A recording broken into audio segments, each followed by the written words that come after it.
भगवान येशूजी असतील किंवा मोहम्मद साहेब असतील किंवा संत तुकाराम महाराज, ज्ञानेश्वर महाराज असतील, ह्या सर्वांच्या बाबतीत सुद्धा हेच घडलं.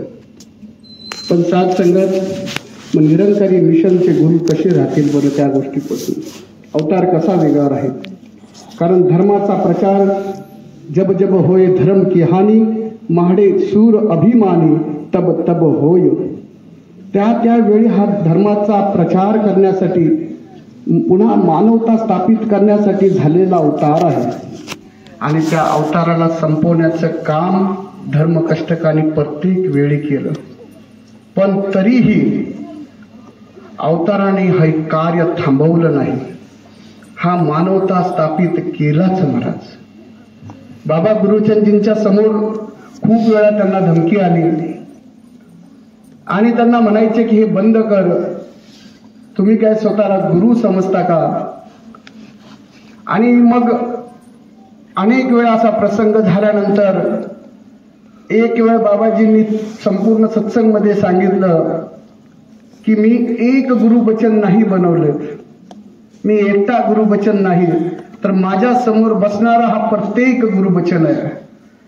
ज्या रूपाने जे ज्ञान माझ्याकडे आहे ते ज्ञान इथे बसणाऱ्या प्रत्येकामध्ये आहे. तुम्ही ज्याला कोणाला किती गुरुवचन माराल. आणि साथ संगत खरं सांगू का, सद्गुरु फार दयाळू आहे. याच्या दारामध्ये आलेला कोणताच व्यक्ती परत गेलेला नाही, रिकाम्या हाताने परत जात नाही. आताही महात्मा त्याचा उल्लेख करत होते, सांगत होते की ज्यांनी हा कांड घडवला त्याने सुद्धा सद्गुरूकडे येऊन आशीर्वाद मागितला की बाबाजी, मी ज्या कामासाठी आलोय ते काम माझं कधी होणार? किती वर्ष झालंय मी तुमच्या सेवेत आहे. बघा,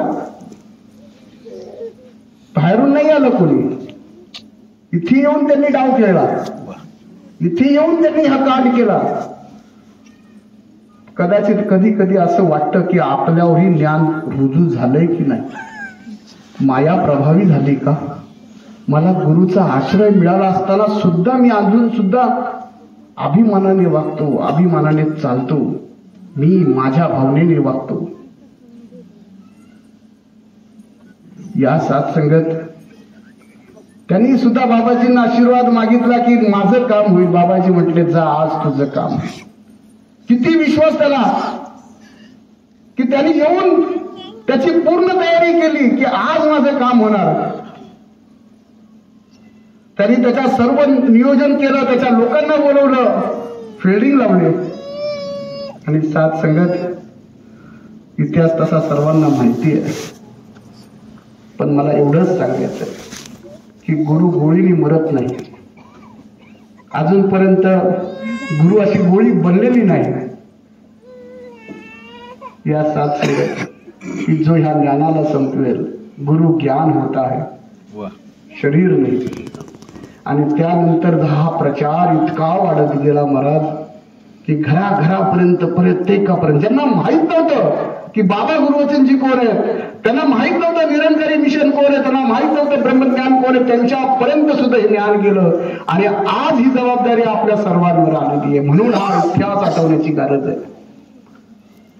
आपण आपलं कल्याण करत असताना, यांच्या वचनांचं पालन करत असताना आपण निरंकारी मिशनला प्रेझेंट करतो, त्या ब्रह्मज्ञानाला प्रेझेंट करतो. सद्गुरू एवढी ताकद द्या, शक्ती द्या की आम्ही नुसतं बोलणार नाहीत, तर आमच्या वागण्यातून ते ब्रह्मज्ञान दिसलं पाहिजे, ज्याच्यामुळे तुम्हाला किती वेळा शरीर सोडावं लागलं, कितीतरी यातना सहन कराव्या लागल्या, कितीतरी दुःख सहन करावे लागलेत, कितीतरी लोकांचे बोल ऐकावे लागलेत, उपाशी राहावं लागलं, पुन्हा तानात फिरावं लागलं.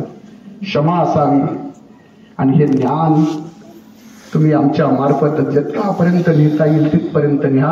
हे प्रेम तुम्ही तुमचं आमच्यामध्ये स्थापित करा, जे आज जगाला गरज आहे. प्रेमाने बोला, प्रेमाने बोला.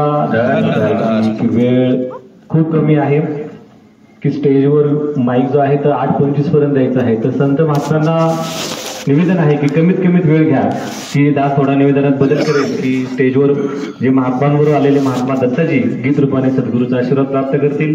त्यानंतर दास हरदास करेल की आदरणीय महात्मा शिरूरचे प्रबंधक महात्मा पिंगळीजींच्या चरणात प्रेमाने बोला.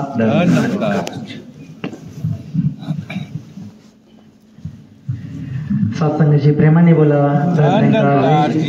सत्संगाची आज मानव एकता दिवस आहे. सत्संगी दास बसल्या बसल्या विचार करत होता की मानव एकता आणि दिवस. सत्संगाची पण पहिला जर शब्द आपण घेतला की मानव, सत्संगाची मानवाचे नीतिमूल्य काय, मानवाचा गुणधर्म काय, मानवाने कसं बोललं पाहिजे, मानवाने वागलं कसं पाहिजे, माणसाशी प्रेम कसं केलं पाहिजे, हे जरी प्रत्येकाला माहीत झालं ना तर पुढचा एकता आणि दिवस तर सत्संगाची म्हणतात एक दिवस राहणार नाही. ते सत्संगाचे सगळे दिवस ते एकतेचेच होऊन जाते. सत्संगाची दासला काही जास्त बोलता येत नाही. जे सत्संगाची महात्मे आहेत सत्संगाची ते पूर्ण विस्तृतपणे आपल्याला सांगण्यात सत्संगी प्रेमाने बोला. प्रेमाने बोला. जशी प्रार्थना केली होती शिरूर संगतचे प्रबंधक महात्मा ऍडव्होकेट पिंगळीजी विचारूपाने सद्गुरूचा आशीर्वाद प्राप्त करतील. त्यानंतर दास हरदास करेल की केतन लाडजी की जे महात्म्यांवर आलेले आहे ते विचारूपाने सद्गुरूचा आशीर्वाद प्राप्त करतील. प्रेमाने बोला.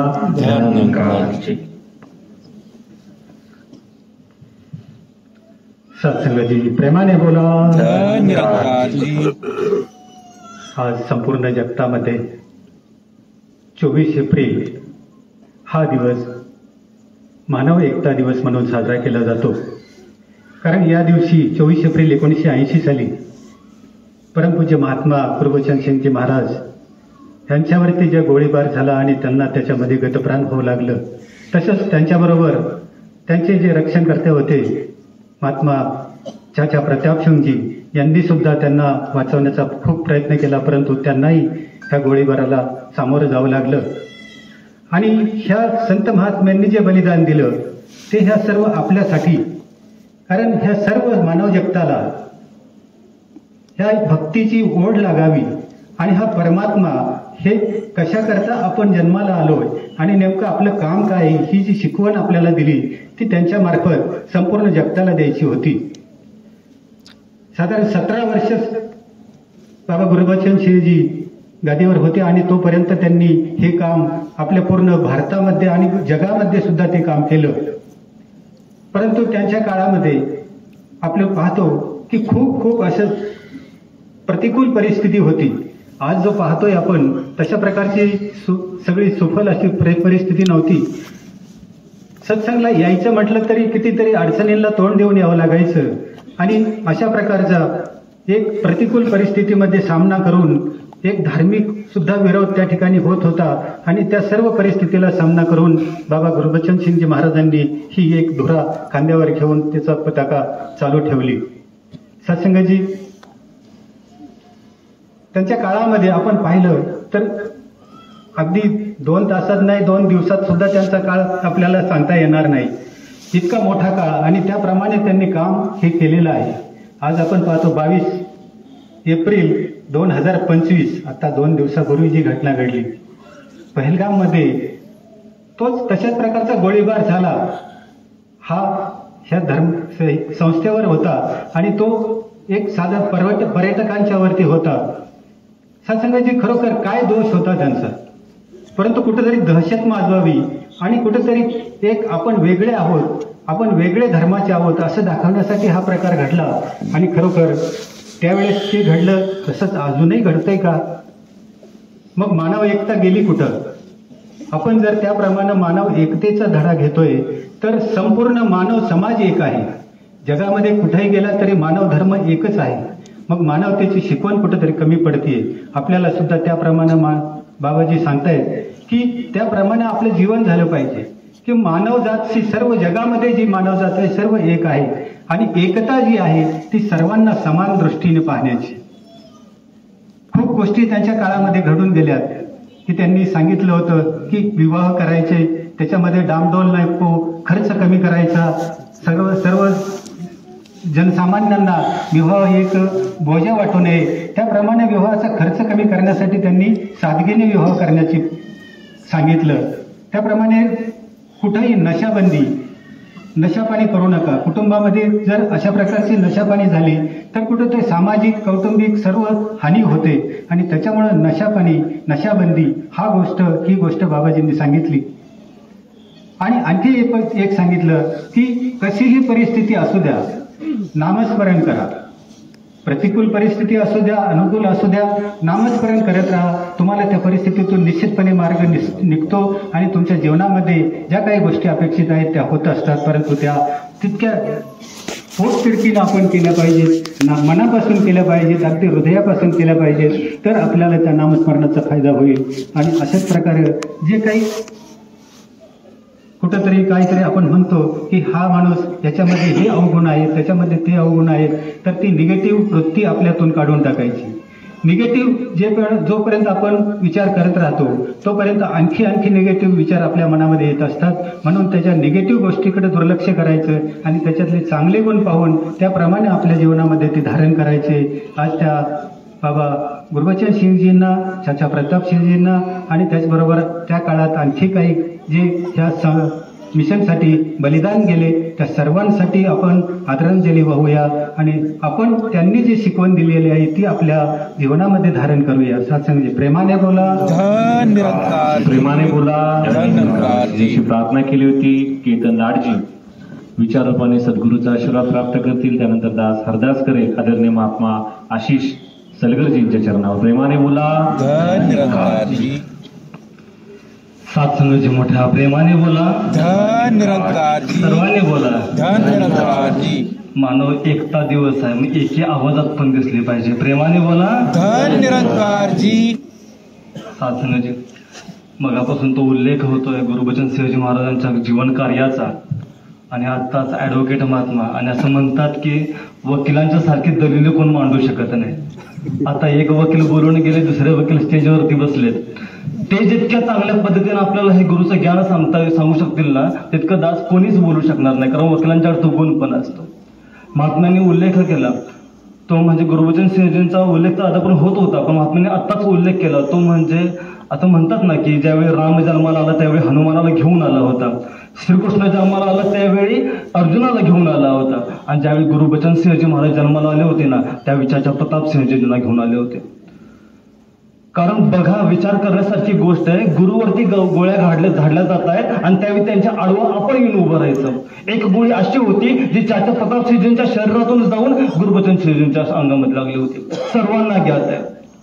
इव्हन त्या चाचा प्रताप सिंहजींचं जे आयुष्य म्हणजे इतकं लाडकं बनावं गुरुनं की आपल्यासोबत त्यांना पण घेऊन जावं. गुरुचं इतकं लाडकं असं त्यांनी काय केलं होतं की म्हणतात ना की एकनेक ही दुजने मानी नानक कहे दोन ब्रह्मज्ञानी. गुरुच्या मुखातून शब्द यावा आणि तो महात्म्याने आहे तसा अलगद उचलावा.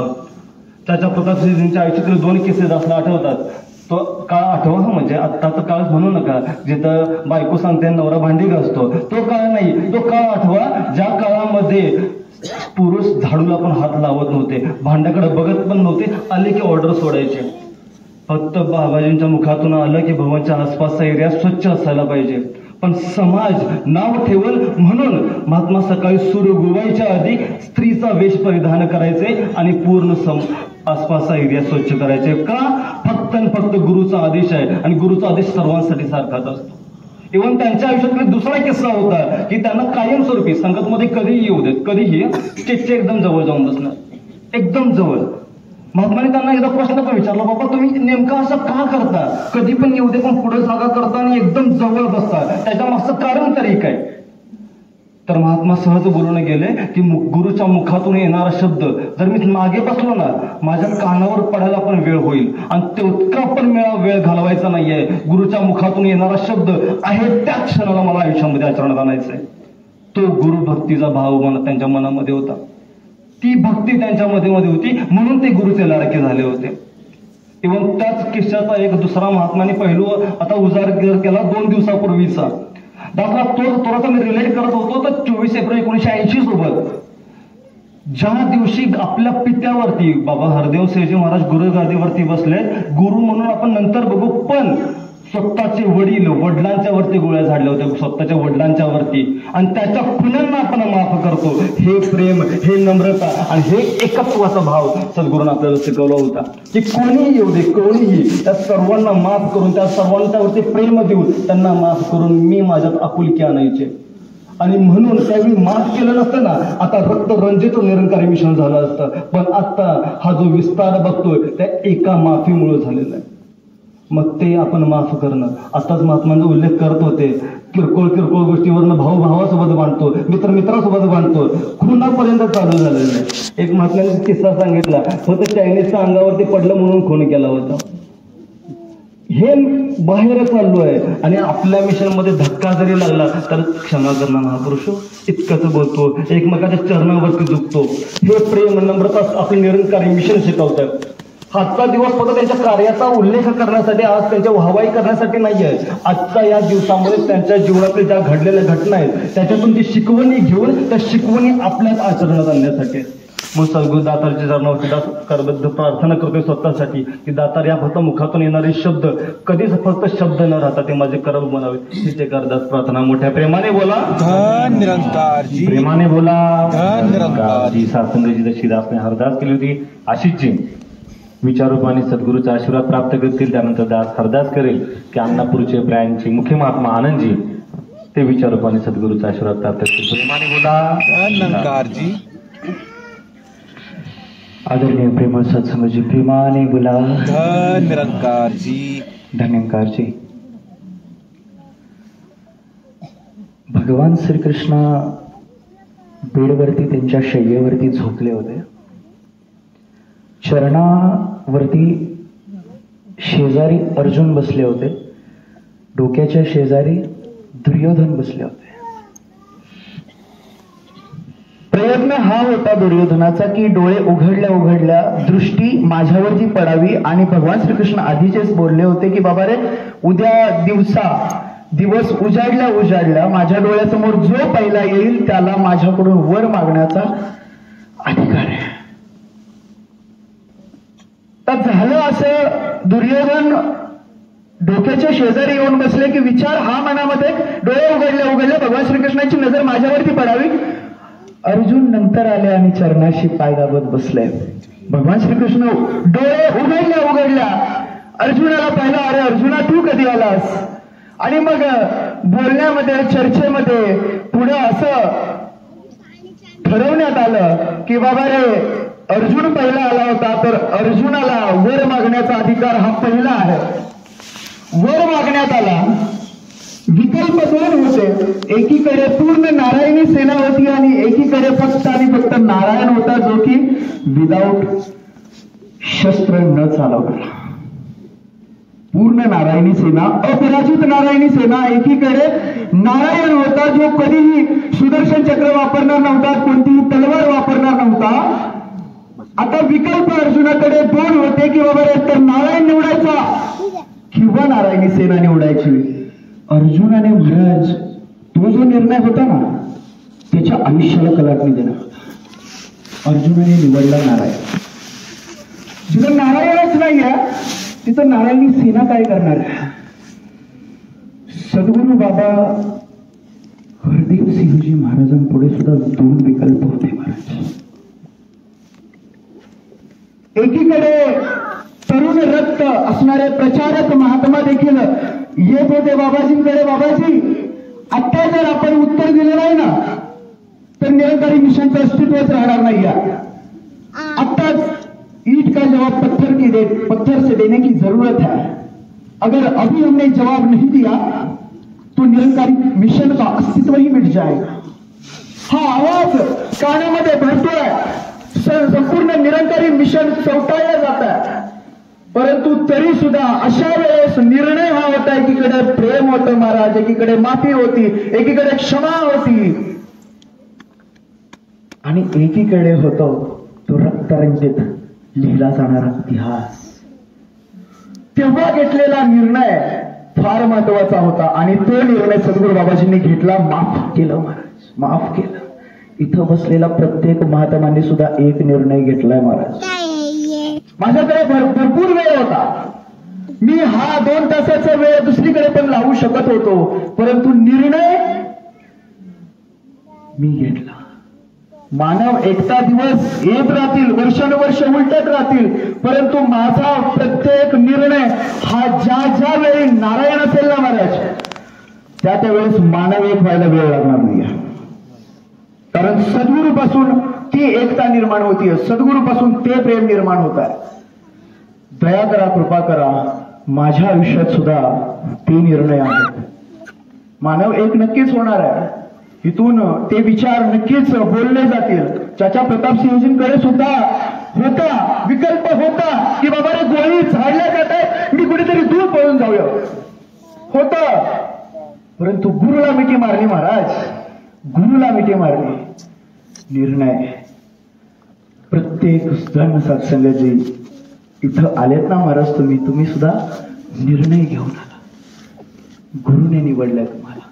दया करा, कृपा करा. ज्या वेळी माझ्या आयुष्यामध्ये असे प्रसंग येतील, ज्यावेळी एकीकडे नारायणी सेना उभी असेल, दुसरीकडे नारायण असेल, महाराज मी नारायणाला निवडावं. प्रेमाने धन निरंकार जी, प्रेमाने बोला निरंकार जी. जीऊंगा भी गुरु के लिए और मरूंगा भी गुरु के लिए. अशी अवस्था कधी होणार महात्म्यांची? ज्यावेळेस अशी अवस्था होईल ना, त्याच्या जन्माचं सार्थक होऊन जाईल. त्याच्या जीवनामध्ये मानवतेचं कल्याण होऊन जाईल. सार्थक जशीदासने प्रार्थना केली होती, अन्नपूर गायचे मुख्य महात्मा आनंदजी विचार रूपाने सद्गुरूचा आशीर्वाद प्राप्त करतील. त्यानंतर दास हरदास करेल आदरणीय महात्मा विशाल डोकेसर यांच्या चरणा. प्रेमाने बोला धन निरंकार जी, सद्गुरु स्वरूप सत्संगत जी, प्रेमाने बोला धन निरंकार जी. या सत्संगत जी, 24 एप्रिल निरंकारी विश्वामध्ये एक विशेष दिन म्हणून या ठिकाणी साजरा केला जातो. मिशनचा इतिहास जर पाहिला तर बाबा गुरु भोटासिंहजी महाराज यांच्यापासून तर विद्यमान गुरु सद्गुरू माताजी सुदीक्षाजी महाराज की सद्गुरूंचा तो सिलसिला होऊन गेला. पण तो मधला जो काळ होता की जेव्हा बाबा गुरुबचन सिंहजी गुरुगादीवरती होते, तो प्रचंड तो काळ जो होता की त्या ठिकाणी आजच्यासारखा सत्संग एवढी सहजता म्हणजे क्वचितच की कुठं दगड मारतील, कुठं अगदी तलवारीने, कुठे लाठीने, कुठं त्या ठिकाणी सत्संगवरती हल्ले व्हायचे. आणि मग सेवादल महात्मा सत्संग सुरू झाली की बाहेर त्या ठिकाणी की काय होईल सांगता येत नाही, शाश्वती नव्हती. अशा काळात की महात्मा जे आहेत की या गुरुच्या चरणाशी एवढ्या घट्टपणाने एकरूप जुळून राहिले. आणि म्हणून आज हा दिवस आम्ही पाहतो आहे.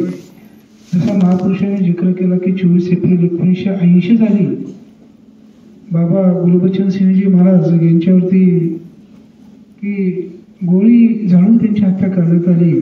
आणि जेव्हा बाबा हरदेव सिंहजी महाराज गादीवरती आले त्याच क्षणी, आणि तोच एक संदेश संपूर्ण निरंकारी महापुरुषांना असं संपूर्ण जगाला दिला की रक्त जे आहे की ते नाळीमध्ये नाही तर माणसाच्या नाडीमध्ये वाहिलं पाहिजे.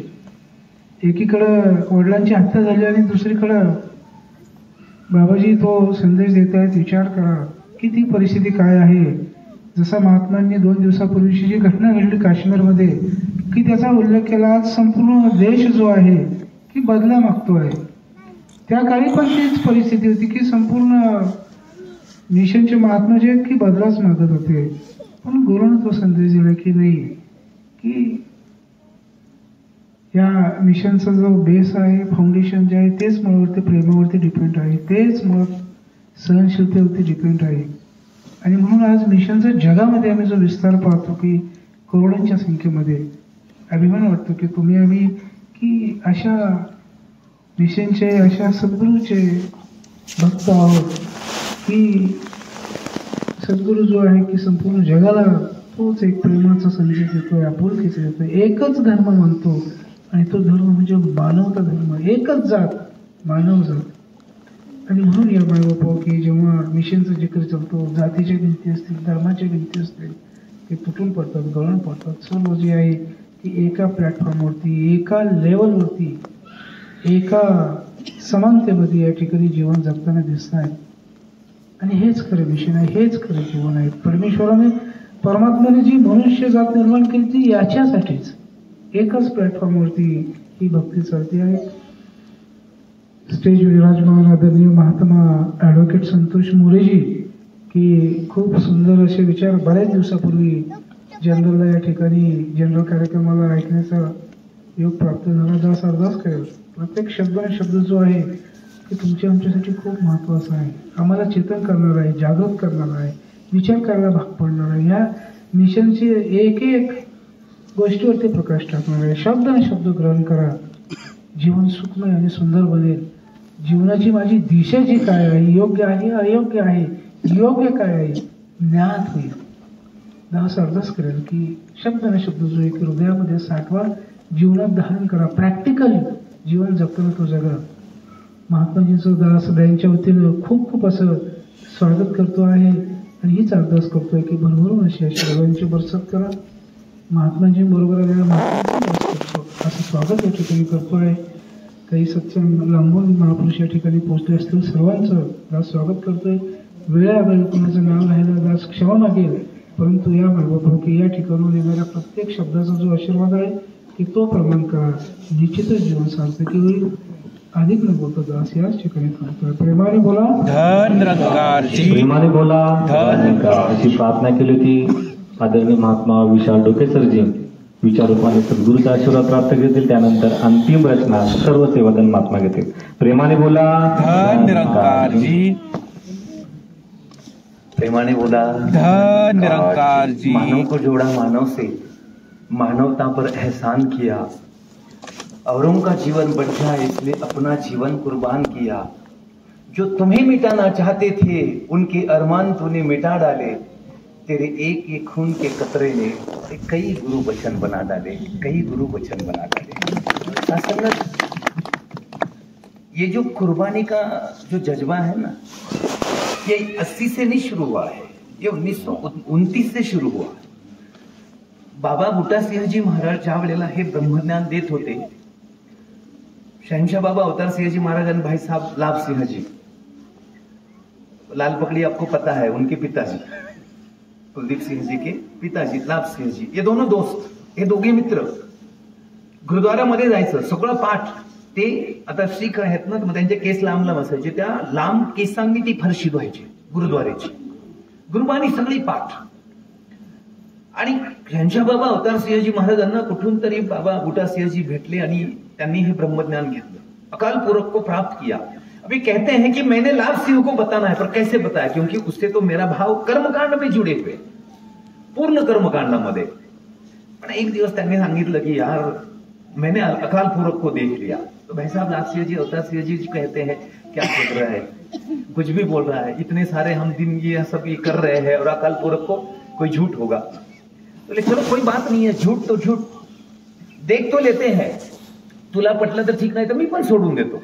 अवतार सिंहजी महाराज लाभ सिंहजींना म्हणतात. मग गेले तिथे, ब्रह्मज्ञान घेतलं, खूप चर्चा झाली तिथे.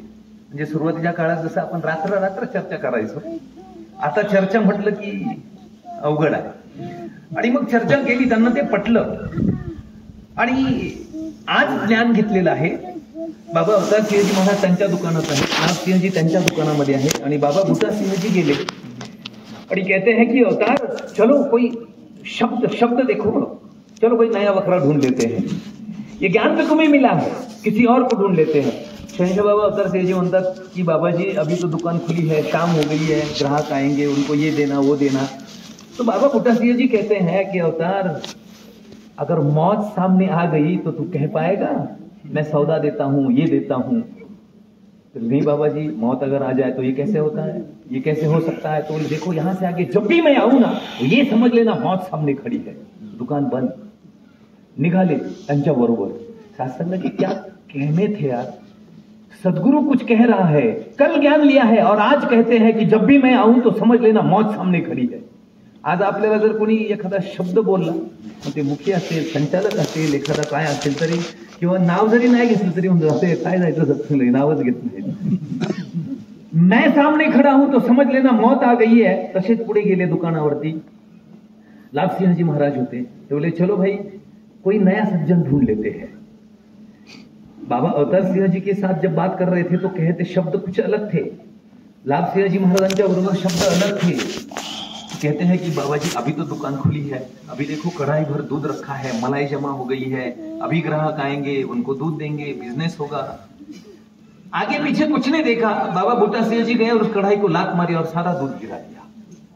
सगळे सत्संग बरोबर होती, बोले बाबा जी ये क्या किया है? तो बोले ये दूध का व्यापार के लिए नहीं है, इसने परमात्मा का व्यापार करना है, इसने परमात्मा का व्यापार करना है। दुकान बंद, सद्गुरू पुढे पुढे, सगळे सत्संग त्यांच्या मागे मागे। सत्संगजी हे मिशन असं नाहीये, हे कुठल्या त्यागात आहे। आपण कोणता त्याग करतोय आता? वेळेचा त्याग करू शकत नाही, बाकीच तर लांब आहे। वेळेत आपण इथे येऊ शकत नाही। महात्मा बरोबर 7 वाजता इथे आले, कमालीची गोष्ट आहे। एक सिख महात्मा आले आणि मग बाबा बूटा सिंहजींना बोले की चलो मुझे भी ज्ञान लेना है, लेकिन इसके पहले मैंने आपको घर जाना है, घर लेकर जाना है और आपको खाना खिलाना है। घरी गेले, जेवण दिलं, पण त्या जेवणामध्ये विष टाकलं होतं। जेवण करून बाबा बूटा सिंहजी बाहेर आले ना, त्यावेळेला त्यांना उलटी झाली। तो कहते हैं इतिहास में लिखा, किताबें हम अपनी मिशन की किताबें पढ़ते ही नहीं है, पता कैसे चलेगा। उल्टी केली ना तो धरती फट गई थी। तो वो महात्मा जो सिख महात्मा थे आए, पैर पकड़े, बोले बाबा जी क्षमा कर देना, बाकी के जो लोग हैं ना उन्होंने मुझे कहा था इसको घर बुलाओ और जहर खिलाओ, ताकि इनका ये सच्चा व्यापार है ना ये बंद हो जाएगा। बलिदान तब से शुरू आहे सत्संगत 1929 पासून। आणि त्याच महात्माने सत्संगजी इलाज उपचार केला, ज्ञान घेतलं। जो जुड़ा जहां भी जाते थे ना जुड़ते थे तो कोई छूटता नहीं था।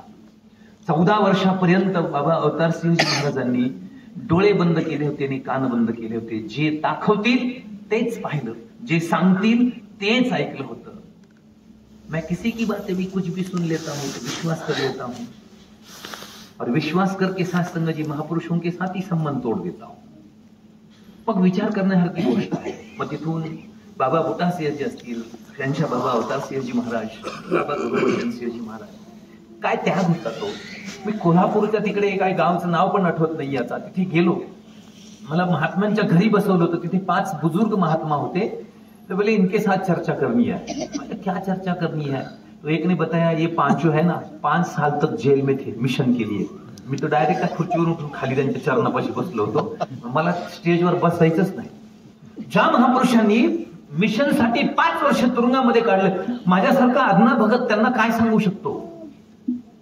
त्यावेळेला त्यांनी मला असं 4-5 जणांनी असं उचलून ठेवलं खुर्चीवरती। ते म्हणले सर आमच्यासाठी नाही बोलवलेलं आहे, आमची ही तरुण पिढी आहे ना यांच्यासाठी तुम्हाला बोलवलेलं आहे। साधे साधे लोक सत्संगजी 5-5 वर्ष जेलमध्ये या मिशनसाठी, या सच्चाईसाठी, हे बलिदान तेव्हापासून सुरू झालेलं आहे।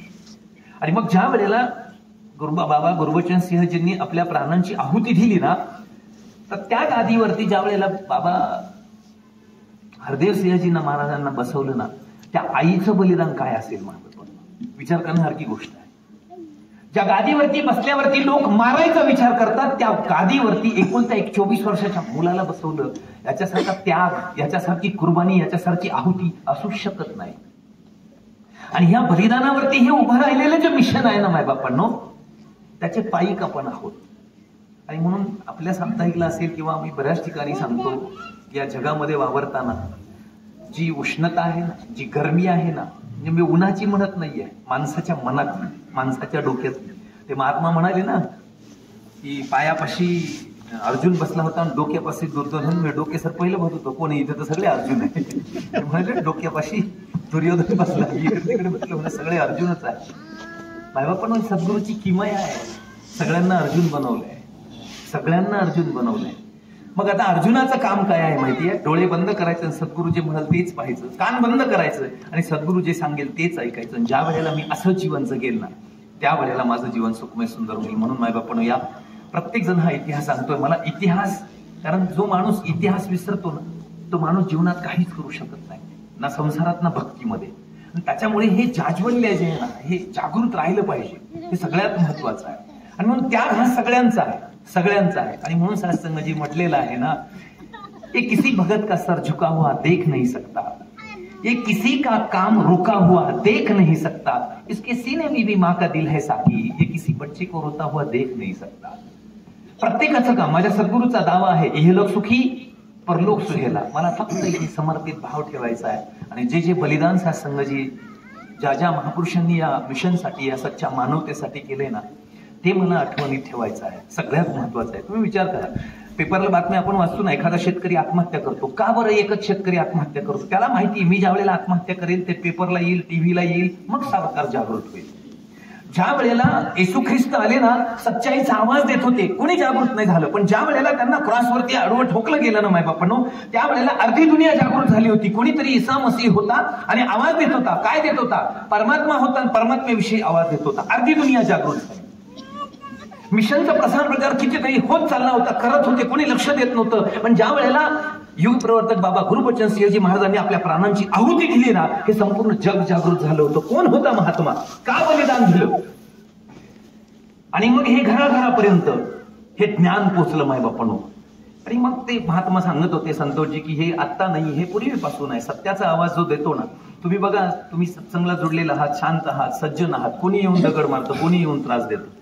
तुम्ही खिशाला नुसता पिस्तूल लावून चाला, टिकल्यांचा जरी लावला तरी नादी लागणार नाही. सज्जनालाच त्रास दिला जातो मायबापांनो, दुर्जनाच्या कोणी लागत नाहीये.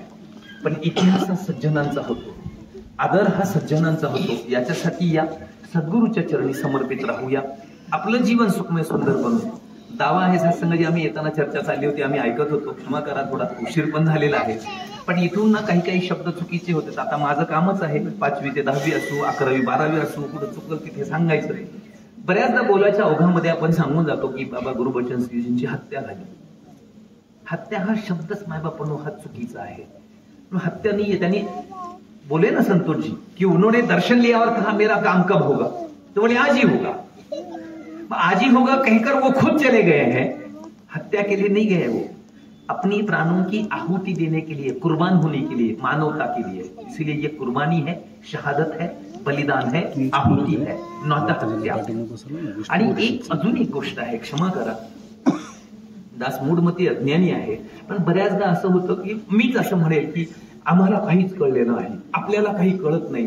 आम्हाला किंवा आपल्याला कळत नाही ना, हा सद्गुरूवरती अविश्वास आहे. मला काही कळत नाही, आम्हाला काही कळत नाही म्हणजे सद्गुरू जे ज्ञान दिलेलं आहे ते कोणालाच कळलेलं नाहीये. दावा करायचा आहे ना, तो मला काहीच कळलेलं नाहीये, मी शून्य आहे, मी अडाणी आहे, मी मूर्ख आहे. पण आपण सगळेच मूर्ख आहे. म्हणजे सद्गुरूने जे दिलेलं आहे ना, सद्गुरूवरती अविश्वास आहे. म्हणून सत्संगाची साहित्य आपण वाचलं पाहिजे. मिशनचं साहित्य जे आहे ना ते वाचा.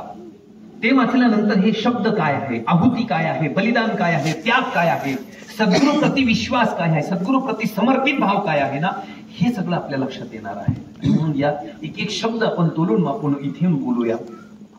सद्गुरूच्या चरणी समर्पित राहून आपलंही जीवन सुखमय सुंदर करू आणि संपर्कात येणारालाही हा आनंद देण्याचा प्रयत्न करूया. प्रेमाने बोला, प्रेमाने बोला.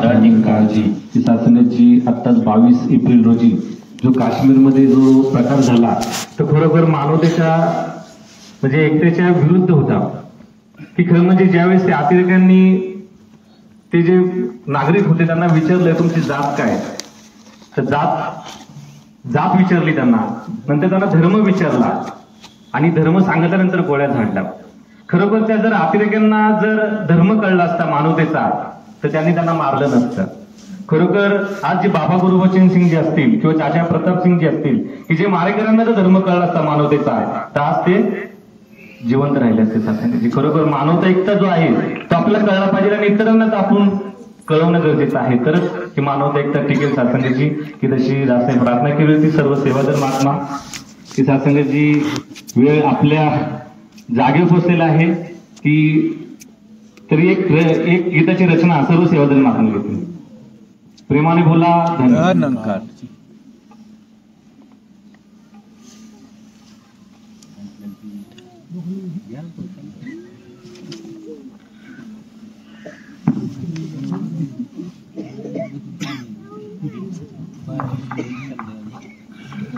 संत जनांनो मोठ्या प्रेमाने बोला. मानवतेचा धर्म खरा, मानवतेचा धर्म खरा, सकळ जीवा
निरंकार जी समर्थ परमात्मा हे निर्गुण निरंकार